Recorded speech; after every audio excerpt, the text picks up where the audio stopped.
Donc, on a aussi une autre possibilité, et ça, c'est grâce à Bootstrap et à son évolution. C'est qu'on peut aussi, si on sait exactement le nombre de colonnes que l'on veut faire à l'avance, on peut aussi le faire de cette manière. On a donc une classe qui s'appelle col et qui est une colonne qui est flexible en fait. Et ici, vous avez des nouvelles classes, par exemple, row-cols avec un S pour colonne et -2 par exemple, parce que je veux 2 colonnes. Alors, on va le mettre en place, on va voir.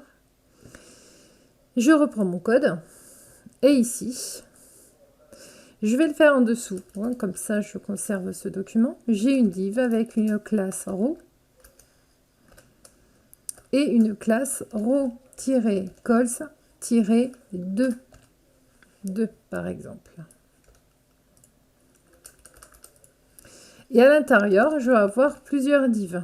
Et chaque div va avoir une classe égale col. Ici, je peux en avoir plusieurs. Imaginons que j'en ai ici 4. 1, 2, 3, 4.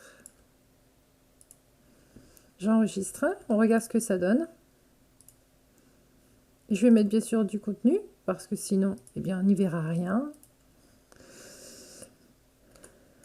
Je vais mettre bloc 1, bloc 2, bloc 3 et bloc 4. Alors vous voyez qu'en fait, ici, j'ai une première colonne, je peux inspecter. Pour regarder, ici, vous voyez que j'ai une colonne, une autre. Et ça ne va pas au-delà parce que j'ai précisé que je voulais 2 colonnes maximum. OK, ici. Mais ça fait, par contre, la taille d'une seule colonne, puisqu'ici, j'ai un col tout simple, ici, dans mon code. Col. Donc ça, c'est aussi une des nouveautés de Bootstrap qui a mis ça récemment.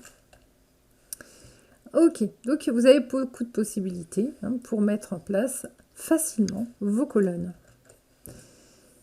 Maintenant, je reprends le site. Ici, vous pouvez en mettre 4, d'accord? Il suffit de mettre row-cols-4. Et si on met sur un container, normalement, ça devrait effectivement, ici, donc, prendre tout l'espace.